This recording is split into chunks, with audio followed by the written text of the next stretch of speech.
When you confess to the partner, you are confessing to the partner because it is right as part of your healing process for you to confess. But even if the partner says they've forgiven you, even if you think the partner has forgiven you, and this is my personal opinion based on many, many, many, many things I have heard and considered, and I've come to this decision. It never works with this forgiveness thing. It never works. So if you pay attention to Cora and what she's been saying, she was forgiving, but it was always held over her head. Some people forgive to gain leverage. Some people don't even gain leverage intentionally, but it just happens that they notice the leverage and they wing the leverage. They enjoy the leverage. It will be a rod for your back. It will be a rod for your back.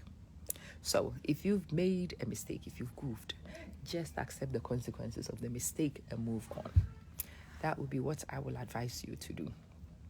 If she'd accepted 4 years before that this relationship was not going to go where she wanted it to go, and that it was time to just call it a day, draw a line underneath, and just move on.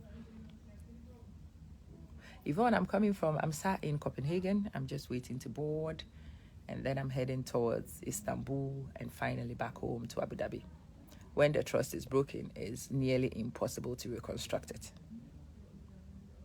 It is harder, nearly impossible for men to forgive. It's just as hard and nearly as impossible for women to forgive. Most women decide not to exercise our rights, usually for other things. We can't be bothered to go find another man. We need a provider. We want him to raise our children. We have reasons why we stay, and we make ourselves stay for these reasons, but we also don't forgive. The women don't forgive. There are many, many women who have poisoned many men because they thought they could forgive and couldn't forgive. There are many, many, many women who have created toxic homes and brought stress to many men and led them down cardiovascular illnesses because they thought they could forgive, but it turns out they can't forgive. They just can't forgive. There are many, many crazy, bitter women. Crazy is the word I use purposefully because they are crazy. There are so many crazy, bitter women around. They apparently forgave their men, and they came and wiped their mouth and they're trying.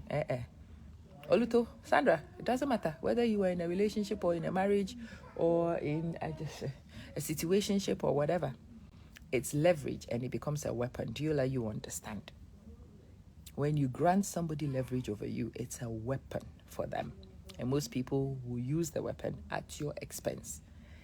The kind of life she is describing, when everything you do, the guy accuses you. Yeah, I'm sure you're cheating. It will be brought up every day. The person can bring it up. It will always be used as an excuse for everything the person does. There is very little you'll be able to say and get in because they forgave you. Yeah, the forgiveness for most people is to get leverage over you. And people want leverage over you because they want to control you. And yes, Miss Rosa Parks, how are you doing? People want leverage because they want to control you. I don't know, Faithful. Maybe she stayed in to get a green card, but that's also a reason to ask yourself, you may want the green card. What does the guy want from you? Why will he want to forgive? To me, he also wanted somebody to come and establish in Hollywood with.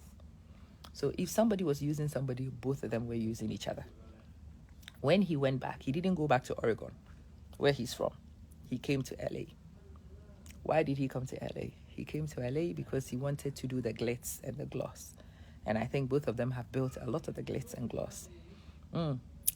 One of the things that could have been very, very instrumental in deciding to come to LA with the glitz and the gloss was because this girl is a performer. And when they met, they've all said it on record that she had 40,000 followers. She was budding as a social media enterprise. Yeah. He recognized the girl's potential, for sure. She knew the girl could help him. And she also knew he could help her. So for me, I have no problem with that side of things because both of them were looking for something. I hope they both got it. Yeah, Aretha, there's all sorts of things. Now the girl is also hinting on physical abuse. And to be honest, the decision to be quiet with a platform the way she does and the way she decided to take it, I am inclined to believe her. I am inclined to believe that she's been the subject of abuse. If not physical, definitely emotional, psychological. She has definitely tolerated a lot of it. And when you have been the victim of abuse, your mind is tipped. Abuse tips your mind. And so a person who is vocal and should be capable of defending themselves suddenly find themselves mute and can't speak. I've seen it happen to so many women.